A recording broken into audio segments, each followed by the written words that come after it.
Well, welcome everyone to Invisibly Aware series. Tonight we're going to be going over gynecological conditions and what it's like to live with one. I'm a white woman with long brown hair and I'm wearing a charcoal gray blazer and a black shirt. And please note we do have some disclaimers before we get started.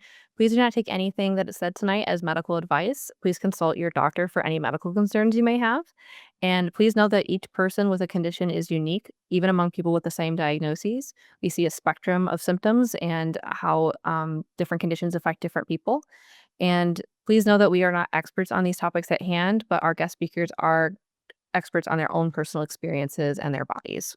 And before we get too far into it, we'll just talk a little bit about us. What is Invisible Illness Awareness Network? We're a 501c3 nonprofit organization, and we're dedicated to raising awareness about invisible illnesses, chronic illnesses, and disabilities. And we like to support students starting their own affiliate organizations of IAAN so they can become leaders and educate their peers and help foster inclusive environments in their own communities. And what is the Invisibly Aware series? Well, you're here with us tonight. We currently hold one virtual event a month on Zoom, and we have guest speakers who share their lived experiences or their professional experiences and expertise on the topics that we're discussing each month. Without further ado, I'll hand it off to Morgan. Hi, everyone. My name is Morgan. I am a white woman with a long, dark brown hair and a ponytail. I'm wearing a navy t-shirt. As Stephanie said, here to introduce what we're going to speak about tonight, which is gynecological conditions. So these are disorders that affect the assigned female at birth reproductive system. So the uterus, ovaries, fallopian tube, cervix, and vagina. This can impact individuals related to fertility, hormone balance, menstruation, sexual health, and of course, overall quality of life. Millions of people are affected worldwide, and these conditions are often underdiagnosed or misdiagnosed. That said, it can take several years to get diagnosed due to many issues related to medical, social, and system level problems. An important disclaimer here as well is that the conditions that we will be talking about tonight affect more than just the gynecological system. A lot of them can have system-wide effects. So while that might be the focus of tonight's discussion, it is important to note that they can affect other areas of the body as well. Alrighty, so one of our speakers is going to be talking about their experience with premenstrual dysphoric disorder, or PMDD. This is a severe form of what's commonly known as PMS, so premenstrual syndrome. The exact cause of PMDD is unknown, but it may involve sensitivity to post-ovulation drops in estrogen and progesterone, along with fluctuations in serotonin related to these changes. Symptoms that people might experience include anger and irritability, anxiety, depression, fatigue, headaches, insomnia, and appetite changes. About 10% of people have PMDD who menstruate. And treatment for this is antidepressants, hormonal birth control, pain relief, and stress management. The other condition we'll be talking about tonight is endometriosis. And this happens when tissue similar to the uterine lining grows outside of the uterus. So this can happen in areas all throughout the body, including the heart and the brain. It can impact the body by causing inflammation, scarring, and adhesions. Common symptoms include, but are not limited to, pelvic pain, painful periods, heavy bleeding, infertility, and fatigue. About 1 in 10 women who are assigned female at birth have endometriosis, and again, this is likely underdiagnosed. And treatment for endometriosis commonly includes pain relief, hormones, or surgery, but unfortunately, there is no cure for the condition. So tonight, our two guest speakers, we have Anna and Aria. So Anna goes by they, she. And is a PMDD advocate. You can find their social media or on Instagram at Disability with Anna and on most other platforms as well. And then we have Aria, who goes by she, her, who is an endometriosis advocate, who you can find at Chronically Ill Diva on TikTok and Instagram. I'll just take a quick pause here real quick. Anna, if you want to go ahead and just introduce yourself and maybe just give a little bit of background again, just say what you have and do a visual image description for those who need it. Sure. Thanks, Morgan. Hi, everyone. My name is Anna Sampson, and my pronouns are they, she.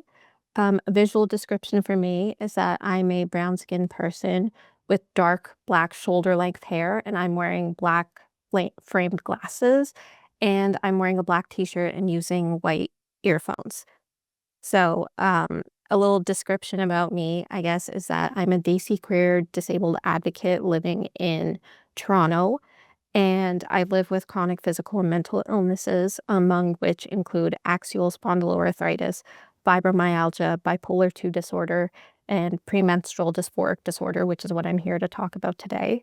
But I'm also a writer and editor and involved in research teams as a patient partner. And when I'm not advocating, you can find me at home reading or watching TV with my partner and my 2 cats. That's wonderful. Thank you so much, Anna. Aria, if you wanna go next. Yeah, hi, I'm Aria. I go by she, her pronouns. A visual description of myself is I'm a white woman with blonde, long hair that's currently curled, and I'm wearing a long sleeve cream shirt right now. A little bit about my background is I'm 20 years old. I was diagnosed with endometriosis at 19. I live in Las Vegas, Nevada, and I am a dog mom to a golden retriever named Ivy. And I am dedicated to marketing and social media work. Great, thank you so much, and I love how you both have, cats and dogs. I have them both, so I am a big fan of that. Wonderful. So I'm gonna go ahead and start off with our first question tonight. Okay, our first question for tonight is gonna be, can you share your experiences living with, your, invisible illness, chronic illness, and or disability? So you can talk about, when you maybe started experiencing your symptoms, what symptoms you had, as well as a brief description of how this condition affects you. If we could start with you, Anna? Sure. So, I'm glad you guys included an explanation about PMDD, so I don't have to explain it here. So, some of the symptoms that I experience every month prior to my period, some of the physical symptoms I experience are like breast tenderness, joint pain, lower back pain, and fatigue that basically knocks me out for the whole day or has me falling asleep at any given time. And this significantly worsens the existing pain and fatigue that I deal with from my other conditions. And then some of the emotional slash mental symptoms I deal with are rage, irritability, depression, crying spells, anxiety, rejection sensitivity, and suicidal thoughts and planning. And for me, this worsens the mental symptoms that I already deal with on a day-to-day basis. So practically, what does this kind of look like for how PMDD affects me? Basically, during the luteal phase, which is the week or two before my period, which is when PMDD affects me, I basically can't really get out of bed or get anything done, concentrate on anything. I end up like getting into arguments with my partner about things that usually wouldn't bother me. I isolate myself, feel disconnected, disengaged, just really not feeling like myself. And as you can imagine, it makes being in school or holding a job difficult when you're basically non functional for like a week or two every single month. So that's a little bit of what living with PMDD has been like for me. Thank you so much for sharing. I'm so sorry to hear about how much it impacts your life, but again, we appreciate you talking about it and being open to have a conversation to educate others. Aria, if you can go next, please. Yeah, so I started experiencing symptoms of endometriosis at 13 when I got my first period, and it gradually got worse over time to the point where I was constantly missing school, especially around my period. And for me, my mom and her mom have endometriosis, so it was highly suspected by my family that I had it.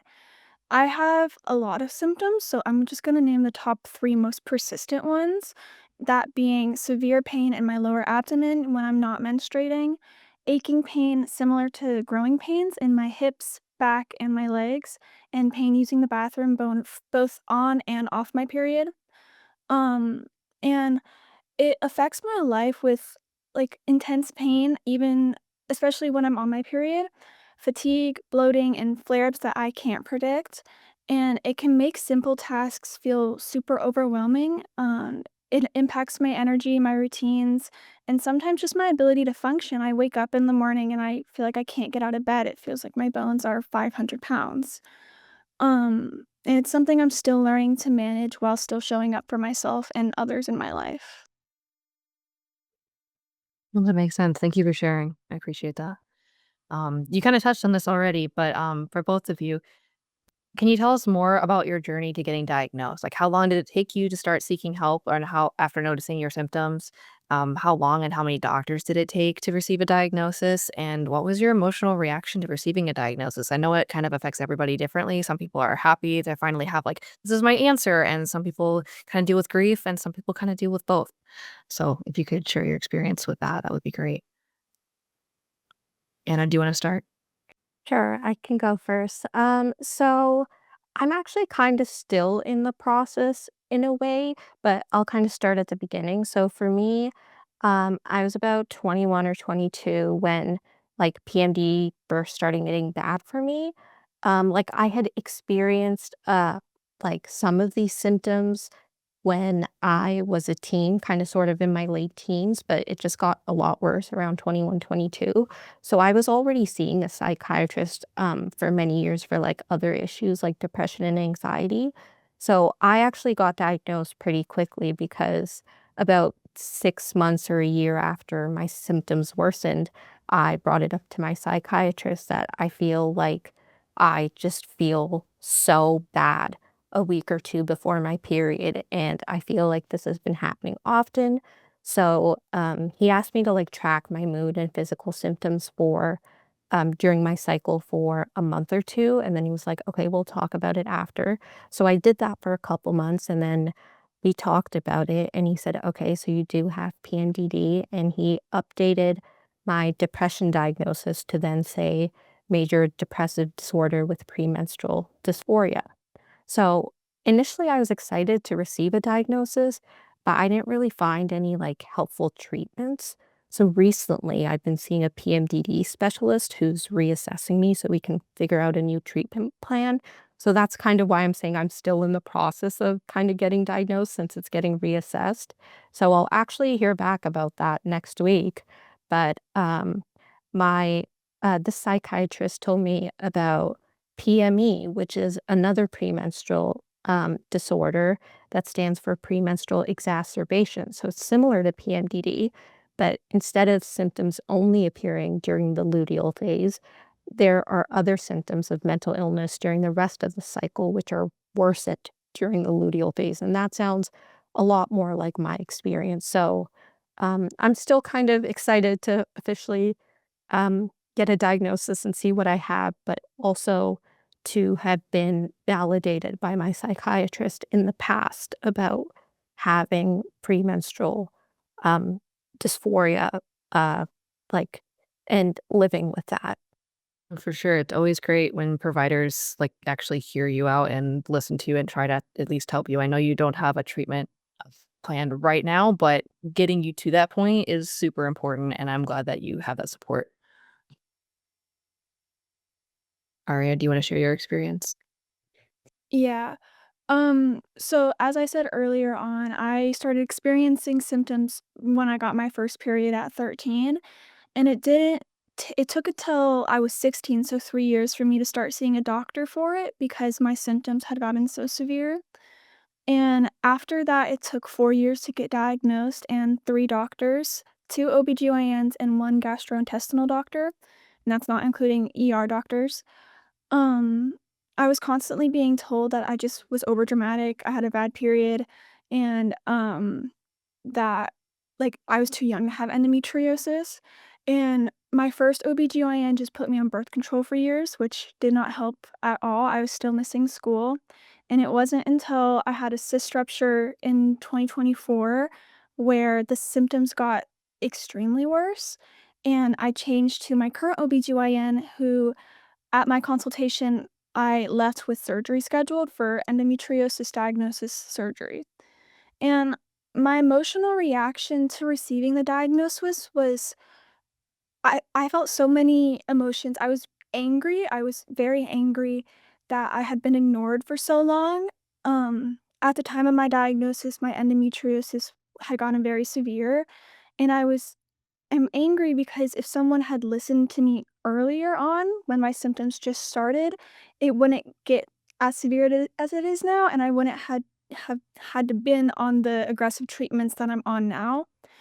I also felt a lot of relief because, finally having answers to years of pain, very relieving, and finally knowing what was going on inside of my body and not just living in mystery and wondering what's happening to me. And then I felt kind of heartbreak and grief for my past self and my future self because endometriosis is a lifelong condition and it's incurable. And it made me realize how much it's going to impact my life in the future and how much it has impacted my life in the future. And I felt a lot of sadness, relief, anger, happiness, so many emotions when I finally got my diagnosis. Yeah, thank you for sharing. I think you both really touched on that emotional part of it, which I think is a huge part of this chronic illness experience is initially like, "Oh, wait, I'm not crazy, like, there is something going on here." So that's the relief, but then coupled with the, "Oh my gosh, like, what does this mean long term? How does this change my identity of myself?" And how, like, the all the things that go along with next steps, and so, yeah, I think that's something we hear a lot of our guest speakers talk about. So, thank you both for sharing and talking about your own experiences, in that regard. Our next question here is how has your day to day life changed since your symptoms started? And how has your life changed since you got a diagnosis? I know that, Arya, you were saying you had a little bit of a gap in there. So I'm sure you might have something to speak to regarding that. So, what you might want to talk about is any challenges you face in your daily life. So that can be physically, emotionally, socially, what this condition has taught you about yourself. And then as well, again, like how this condition might have changed or influenced anything about your self-identity, whether that be good or bad. And then Anna, sorry, if we could start with you. Sure. So for me, it's it's really hard to plan around, especially since my cycle isn't like exactly 28 days. And I think that's also true for most people. It's like more of a range. But yeah, mine is like a 26 to 35-ish days range. So um, I can't exactly plan for when my luteal phase will be like down to the minute. So it's hard to, schedule meetings, schedule social events. If it happens to fall during like the holidays or like birthdays or something, I can't really do anything about that. So I try to prepare as well as I can for it.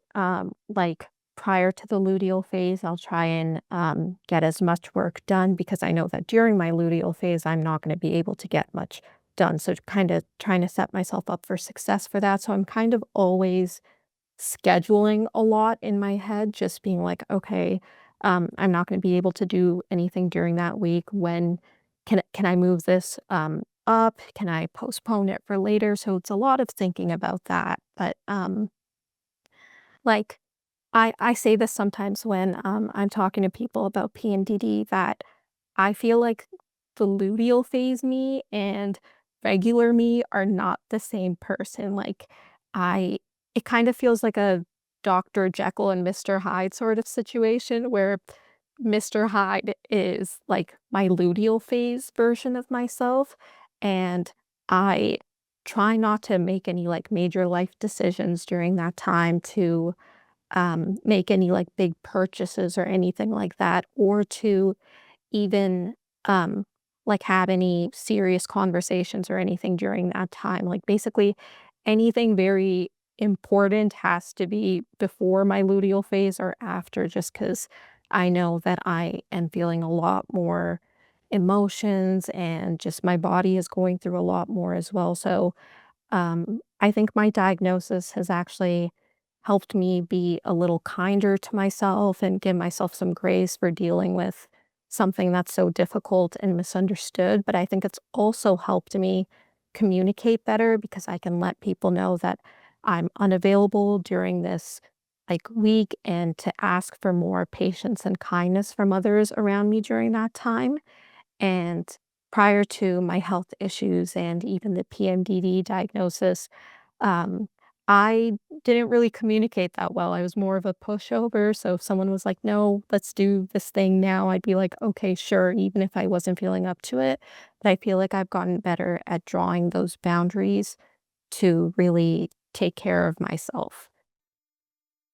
Yeah, wonderful. I'm glad that at least the diagnosis is giving you a little bit more, um respect for yourself in a way of like, "Hey, this is what I need to take care of myself and protect my health and well-being." I imagine it is very difficult, as you said, to try to balance and plan everything, especially if it's like, that's a pretty decent range for when you might be in that period. So, um, if that's probably about 2 weeks right there, I'm sure that you kinda have to be cautious with. So I can't imagine trying to, as you said, keep up your social commitments and schedule meetings and all of that. So I'm sure that must be difficult, but thank you so much for sharing. Aria, if you'd like to go next. Yeah, so physically, since my symptoms have started, I deal with chronic pain, fatigue, and flare-ups that make simple tasks like getting out of bed, running errands, or staying active really difficult. And some days my energy is so low, I have to just completely adjust my plans. And emotionally, it can be exhausting constantly managing pain while also trying to be understood and trying to explain it to people around me. And there's frustration, especially after years of not being taken seriously, and it can take a toll on my mental health. Socially, it's been challenging because sometimes I feel like I have to cancel plans last minute or I can't show up in the ways I want to, and it can feel isolating, especially when people don't fully understand what living with a chronic illness is like. But it's taught me more about myself than I expected. Living with endometriosis has shown me how resilient I am, even on days where I don't feel strong. It has kind of forced me to listen to my body more and set boundaries and prioritize my health in a way I never used to. It's also taught me to advocate for myself better, especially in situations where I feel like I'm not being heard. And I'm still learning, but I've continued to learn that my pain is valid and I deserve to be taken seriously. But more than anything, I feel like it's taught me and given me a deeper sense of empathy. I understand what it feels like to struggle in ways that people can't see, especially with chronic illness and especially with an illness that's invisible like endometriosis. And that's shaped how I show up for other people, I feel. And that's kind of why I'm so passionate about speaking out and helping other women feel less alone. No, for sure. That's something that I feel a lot of people who've been guest speakers in the past kind of share. It's like their chronic illness has helped them to advocate for themselves, but also advocate for other people too, because it's like you don't want people to have to struggle in the same ways that you struggled. And that's kind of why we created this organization in the first place, is to kind of bring people together and see like a lot of people with chronic illness are similar. We have a lot of the same experiences, obviously very different symptoms from various conditions, but a lot of the same sentiment applies of being a self-advocate, learning to live with your new body and new life and navigating different challenges that get thrown your way with that. But yeah, thank you for sharing, Aria. That was very nice. And that kind of ties into our next question. You guys have touched on this a little bit. I know that Anna, you don't have like a total treatment plan kind of figured out yet, but hopefully very soon, like next week, you said. But what approaches or treatments have you guys tried? What has worked and what hasn't worked? You don't have to list all of them. We don't expect you to like list all the medications you've tried or anything like that. But what's been the most impactful for you, whether it be good or bad or maybe a little bit of both? So for me, most of the things that I've tried have helped like a little bit, but not enough to like really make a difference.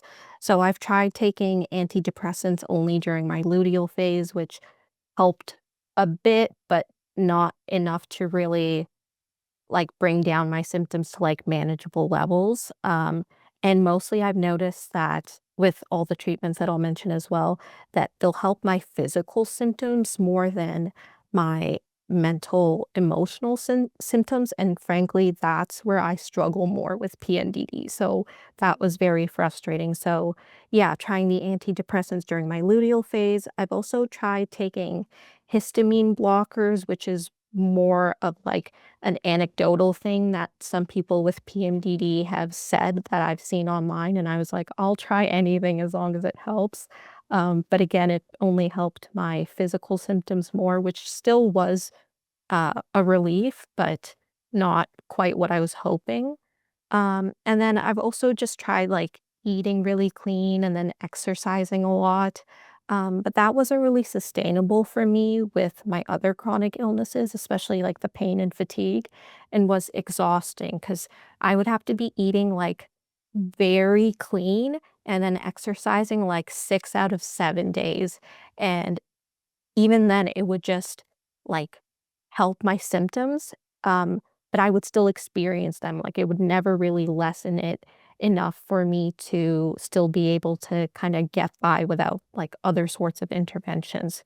So, a thing that's been really impactful for me has been, um, like, of course, like, trying to eat a bit clean, like, times when I have more sugar, I find that that makes it a little worse for me, but drinking alcohol in particular, like, even if I have 1 drink, and it's, like, a couple weeks out from my period, I find that that will worsen the PMDD for me, so, in general, just trying to watch what I'm ingesting and just trying to, like, eat clean, try to get some movement in my day just to be as healthy as I can with all my other chronic health issues as well. And I found that when I'm healthier, the PMDD is a little better. But again, that's not the most sustainable thing, especially say like around holidays when you're having like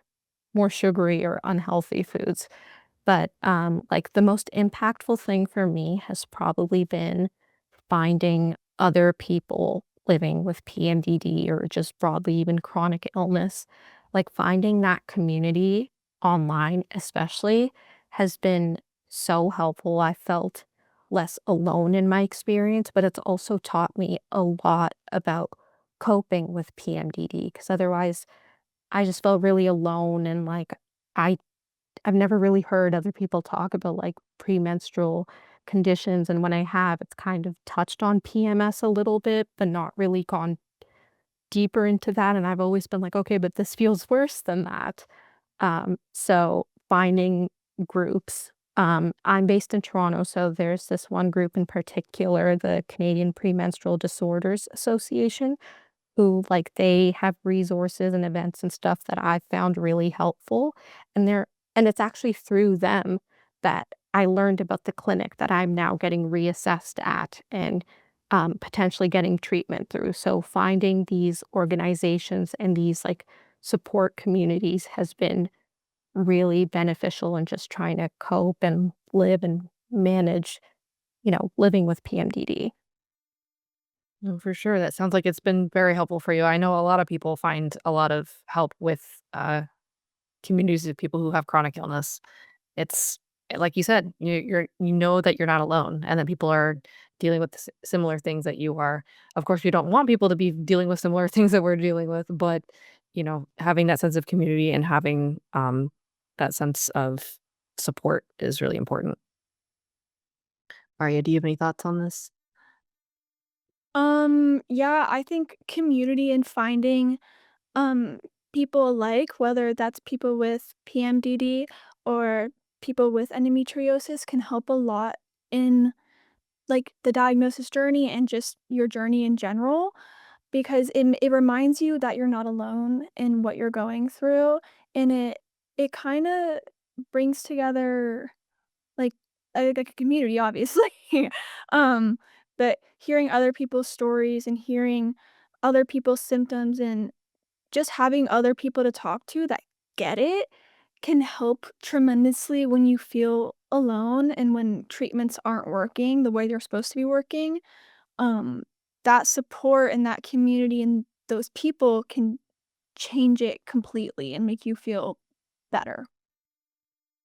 Yeah, definitely, and I feel that way too a lot of times where it's like, I feel maybe guilty 'cause I forget which one of you all mentioned, but not being able to show up sometimes in the way that you want to. I think that was you, Aria, and hearing from other people who are also going through the same thing that, "Oh, okay, they struggle with that too." Like, I'm not a terrible person. I just, have a health condition that will get in the way sometimes. So, I think, yeah, having that support and comfort is a huge part of that. Aria, did you want to, and you don't need to if you don't feel comfortable, but want to touch on any of the treatments or approaches you've used to try to address your endometriosis symptoms and what may or may not have been impactful for you? Yeah, so I've tried a bunch of different treatments and unfortunately for endometriosis there's very limited treatments and there's just a lot of symptom control. The most effective one that I've tried for treatment-wise was Myfembry, which is a hormonal treatment that basically just almost shuts your menstrual cycle down and puts my body in, like, a premenopausal state. Um, and that was the most effective treatment for me with managing symptoms and hopefully treating my endometriosis, I'm not sure yet. Um, but unfortunately, I can only be on that medication for 2 years, and my doctor wants to break it up throughout, throughout the 2 years. So, that's been the most effective one besides excision surgery. The other ones I've tried, and I'm doing them right now, is birth control. I know birth control has worked for a lot of people with endometriosis. Personally, for me, I have not had great experiences yet.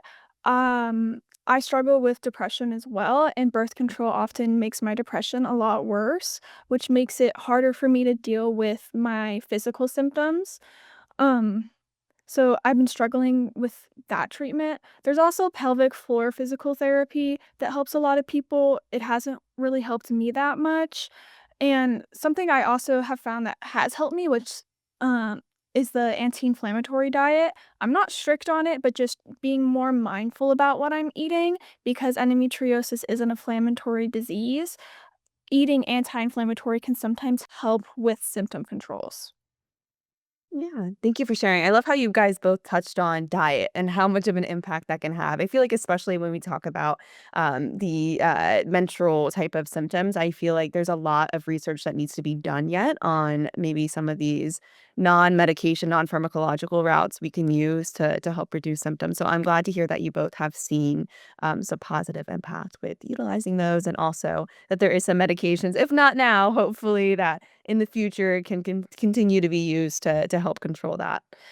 So the next question here is about challenges you may have faced, specifically regarding healthcare systems, education, workplaces. I know you both kind of touched on that a little bit, and how it influences your ability to show up in some ways. But if you might be able to talk about challenges in ways of support or any lack of support potentially, maybe some of your experiences again with schools, any stigma, discrimination, any medical gaslighting, accessibility concerns. Anna, if we could start with you.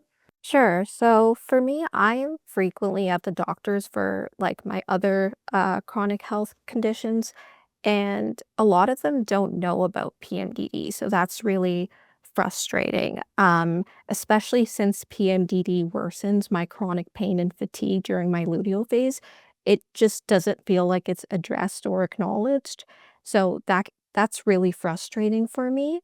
And I've tried to, educate my healthcare providers a little bit on it, but as soon as, they hear that it's, like a mental condition, some of them will just tap out and be like, "That's not my area," but all of it's so interconnected, so it can be really disheartening at times, but I'm really hoping that I can get this figured out now. But in terms of work, my employers in the past have been really kind and understanding about my chronic health issues. So that includes PMDD, but I feel bad bringing up my PMDD sometimes because of how often it would cause problems for me. And that kind of just goes back to what I was saying earlier about how it's like difficult to plan around PMDD because for the most part, I will try to, get my work done in times where I'm more productive since I know I won't be during my luteal phase. But I can't always know how I'm going to be feeling or how bad it'll be or when exactly it'll start. So I think there were times where I was perhaps a little scared to advocate for myself. And it's just something I hope I get better at. I've been getting better at it with all my health issues, so hopefully that I just continue getting better at advocating for myself there, but, especially for an invisible illness, like, as a person who has more visible illnesses and invisible illnesses, I find it's definitely a lot harder to advocate for, accommodations and access needs for invisible illnesses. There's a lot more explaining that you have to do, and I guess I'm still kind of learning how to do that. Yeah, no, thank you for sharing. I think you touch on a lot of what a lot of our guest speakers say is that they're kind of put in this position where they're having to teach others, again, first off, what their condition is and kind of justifying and proving like, "No, no, no, I'm sick, I swear, like, I need this." And that's an unfortunate position that, you have to be in. I'm very happy to hear that your previous employer was able to be understanding of that and give you accommodations and that you are feeling more comfortable about advocating for those, but it's definitely difficult, so I understand where you're coming from for sure. Aria? I think throughout this entire journey, it's really hurt my trust in the medical system and, the constant medical gaslighting almost that I was experiencing and still do experience when I have to go to the ER, go see a different doctor, being told that, oh, well, it's probably just a bad period. Periods are bad. It's part of being a woman, all of that. And then being told that it wasn't just a bad period, it made me realize how much, they'll just push off symptoms and not look at the full picture. Um, so it's definitely hurt my trust in the medical system, and it's affected my willingness to go to the doctor because I don't wanna go and then be pushed off and be like, "Well, it's probably just in my head then," and not have the thing actually taken care of. Um it also it's my journey and my diagnosis has impacted my education to the point where I did have to, unfortunately, medically withdraw from college. It was a very difficult decision for me to make. When I was diagnosed with endometriosis, I was doing a gap year because my surgery was the beginning of the semester, and I didn't wanna go through my semester recovering from surgery. So when I finally came back to college and I was on treatments, I realized that I could not academically achieve while taking care of my body physically and mentally, and that was a really difficult decision for me to make. Um, and I feel like I've also faced stigma and lack of understanding, which can make it harder to access proper care and feel like I'm being taken seriously. And like Anna said about invisible illnesses, you almost feel like you have to over explain yourself to get the proper care you deserve, which gets exhausting and makes you kind of like just lose interest in doing it and lose I don't know, to say like the need to do it or the want to do it. Um so I've definitely experienced that, and with accessibility issues I haven't, like, experienced them directly, but I've had people ask me, like, "Why do you need that?" Because sometimes I use a cane to walk around because the pain is so intense. I have a rollator, I think is how you say it, that I use when my pain is super severe, and from the outside, I look healthy and normal, but people look at me and they'll be like, "Mm," and I get looks, which can makes me feel like I shouldn't use it, but I know it helps me. So that's definitely been a challenge I've faced in using things that actually help me while also facing the fear of being judged by everyone around me. Yeah, no, I completely understand where you're coming from with that. It's like it's kind of putting together the balance of like we're supposed to be sick, but not too sick, but also not well, but we need to be taken seriously. And it's like, well, you're too. I feel like a lot of people, especially younger people who have chronic illnesses, have heard like, well, you're too young to have that. You're too young to be in this much pain. You're not supposed to have issues like I'm like, yeah, that's great. Tell that to my body. Like I would love that to not be the case, but it's the more that we talk about it, the more it becomes normalized, the more that people tend to listen is the general kind of consensus that I feel like a lot of people reach. But like I feel like we're like a broken record. Like I'm sorry you have to deal with that. Like I'm sorry that we all have to deal with that and having to try to have doctors listen enough to take us seriously. And yeah, that's I don't know how to end that in a conclusive way, but there are like like Anna, that you've experienced, and I hope Aria, you've experienced some good doctors too, even though it is hard, especially when you've been pushed off for years to get help, to have trust in the medical system. It's like you want to be connected with people who do take you seriously, and those moments stand out a lot, but so do the bad ones. Um, if you guys could talk about that, kind of leads into our next question a little bit. Like, what's a misconception about your condition that you've encountered, and how can we challenge it? Like I kind of mentioned, it's like, oh well, it doesn't happen to young people. It does, but are there any others that kind of jump out in your mind as something that we can like help challenge and bring attention to? For me, it's that people often assume PMDD is the same as PMS, which is not true, and then kind of belittles it by making it seem that it's something that every person who gets periods experiences. So it's like a regular thing. We don't have to draw attention to it. And that's really frustrating when, it's about 10% or so of people who menstruate who experience such debilitating symptoms. So it's not everyone. So that can be really frustrating. But I think having these conversations and talking about premenstrual conditions and how it's different from PMS, and it can actually like cause a lot of harm to if it isn't addressed. So I think being in these spaces and creating spaces to talk about it is probably like the best way to try and dismantle these misconceptions. For sure. Do you have any thoughts on that, Aria? Yeah, 100% speaking openly about the reality of what you're going through and educating others along the way can help challenge um misconceptions about what you're going through. I think a big misconception is that endometriosis is just bad period cramps when it's actually a chronic condition that causes daily life impacting pain, and bad period cramps just happens to be a symptom of endometriosis.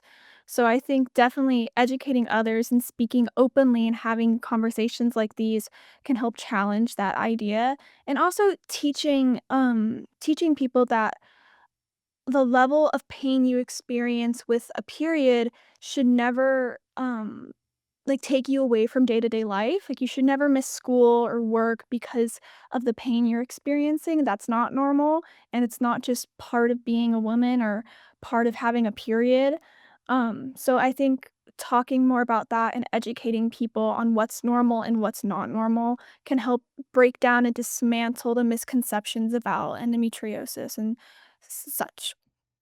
Yeah, I think this is an excellent point, especially for just chronic illnesses in general. It's like a lot of people don't realize that their normal isn't normal all the way around. It's like, how do we know what's normal outside of our normal, right? It's like we don't know about these things unless we talk about it and learn from each other, and just being educated on different invisible illnesses and different chronic conditions. It's like if we don't know, we don't know. Like, how are we supposed to know? But that's an excellent point. I think that's really true. Yeah, and I think especially when we talk about conditions that are more prevalent in those assigned female at birth, I feel like they definitely, regarding pain, tends to be put down of like, oh no, that's normal. That's what it's supposed to be. Everything's blamed on your period. And that's the end of the conversation. And understanding that no, like as you said, pain, yes, maybe some, but not to the extent of like, oh my gosh, I can't function. I'm dizzy. I'm nauseous. I can't go out. That's not normal. And I think so many people who are assigned female at birth end up and like with periods end up facing that and experiencing that at least at some point in their life and never feel validated and don't have a place to turn to. So definitely bringing awareness and educating and talking with others I think is huge so we can try to tease this apart and support each other where we can. And going into research too. I mean, 1 out of 10 people, that's a I lot of didn't realize it people. was Like, that I'm high. sorry. Yeah, like, that's a lot of people, and that's just what we know about. Like, that's Mhm. the surveys and things that have been done now.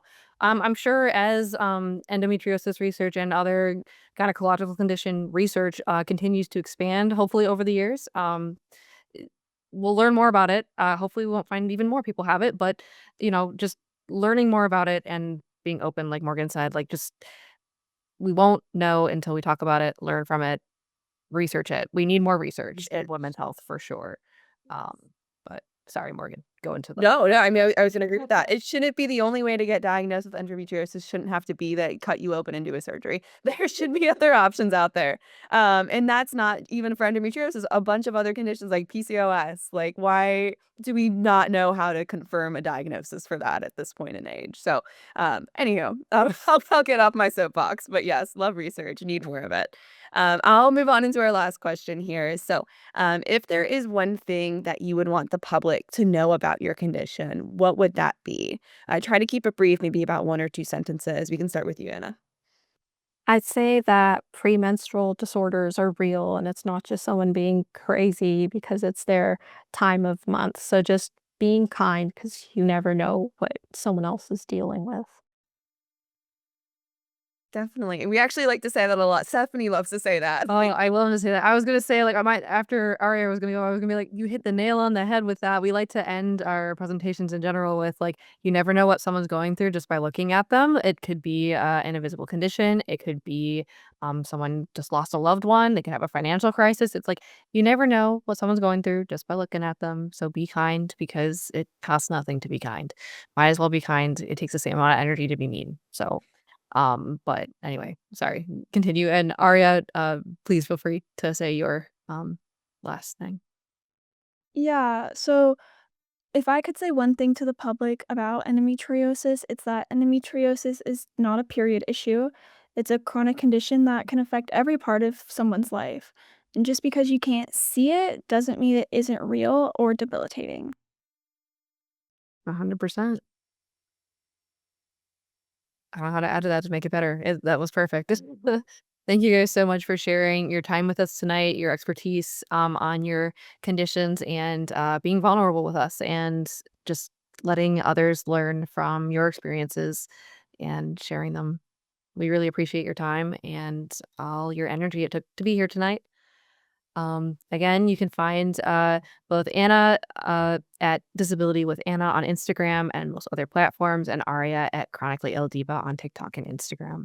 Some announcements. May is Mental Health Awareness Month, so we like to do a mental health presentation, and it will be on Wednesday, May 13th at 8 o'clock. Same place, same link as you are right now. And June will be immune conditions. So that'll be Wednesday, June 17th. Please follow us on social media if you haven't already to keep up with when we're doing our meetings, who is going to be guest speakers for us. Our Instagram is invisible_illness_network, and our Instagram dedicated just to the Invisibly Aware series, which is what you're at right now, is invisibly_aware_series. And our YouTube has these guest speaker meetings. We have a little bit of a time lag with getting them up, but they will be up, and so you can watch them over again if you want to re-listen to what Anna and Arya have to say tonight. And our website, iianetwork.org, has a lot of information, our newsletter, so you can sign up for getting email reminders if you want to see these meetings. Bunch of info on there that you can check out as well. And with that, thank you guys so much for your time. And thank you to everyone who came to listen to Anna and Arya's stories tonight. We really appreciate you and hope that you learned something.